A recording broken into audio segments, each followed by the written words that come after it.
95. On l'a appris tout à l'heure, c'est François Hollande qui reprendra le flambeau pour mener la campagne des législatives. Jeff Wittenberg, Fabrice Dujardin.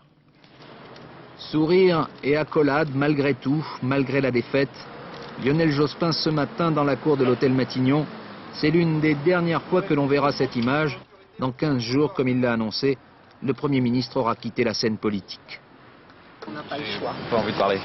Rue de Solferino, au siège du PS, au même moment, il y a les visages qui en disent long. Celui de Jean Glavany, le directeur de cette campagne qui se termine si mal, ceux des proches collaborateurs de Lionel Jospin, les visages enfin des futurs anciens ministres qui en ont gros sur le cœur. Tous ceux qui sont allés à la pêche, qui ont fait la fine bouche, à qui il aurait fallu un petit peu plus de ceci, un petit peu moins de cela, et ben voilà le résultat. Voilà, maintenant nous voilà dans l'eau jusque-là. Je suis surpris du nombre de coups de fil que je reçois de la part de gens qui me disent « bon, on pensait venir au deuxième tour, on voulait envoyer un message ». Aujourd'hui, ils se rendent compte que ce message est en train d'arriver en poste restante dans les boîtes aux lettres de Chirac et de Le Pen. Chirac-Le Pen, le duel est le choix auquel il faut bien se résoudre pour les socialistes, à contre-cœur mais sans ambiguïté. Il est clair qu'il faut faire barrage à l'extrême droite et voter Jacques Chirac. Il faut que tous les démocrates et les républicains votent Jacques Chirac.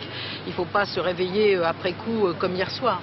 Et pour que ce soit encore plus clair, François Hollande, désormais seul patron à bord au PS, donne la consigne officielle. Nous savons que Jacques Chirac est notre adversaire dans le cercle de la démocratie, mais que Jean-Marie Le Pen est un danger pour la République.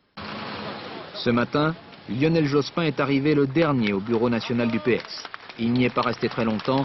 Le temps d'une déclaration en forme d'adieu à ses amis, je ne serai plus désormais qu'un simple militant, leur dit-il, avant de repartir.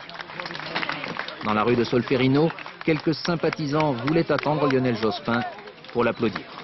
Bravo!